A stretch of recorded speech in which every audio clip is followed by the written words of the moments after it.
Good afternoon mga boss, kumusta po kayo dyan? Samahan niyo po ako ating bisitahin ang ating ongoing project dito sa Olivares Homes, Calamba.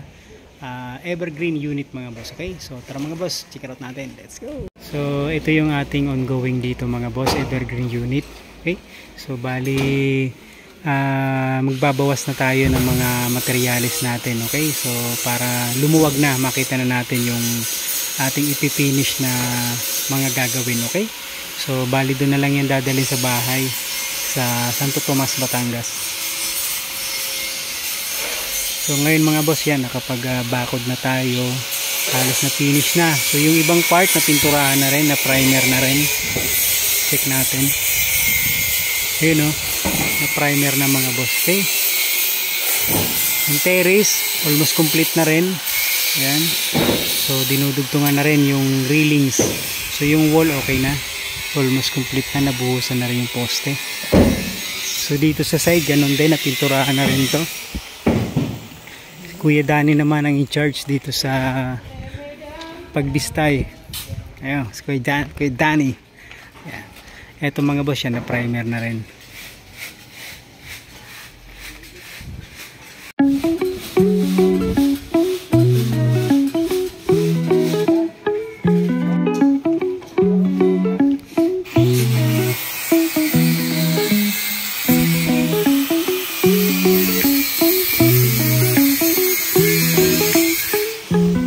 Masuna pala si Jan.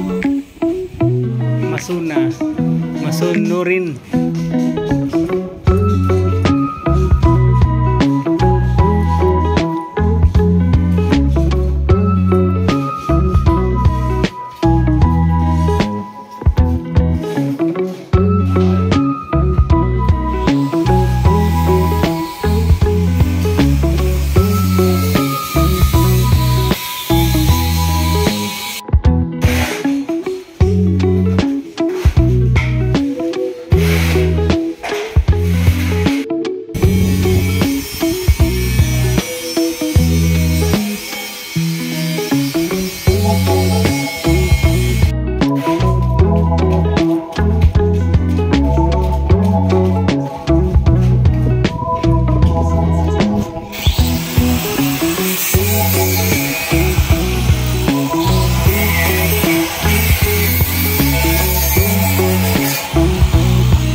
Yun lamang po muna mga boss ang ating project update dito sa Olivares Homes, Calamba mga boss. Maraming salamat mga boss. Ingat pong lahat. God bless mga boss. Please subscribe and share mga boss. Thank you.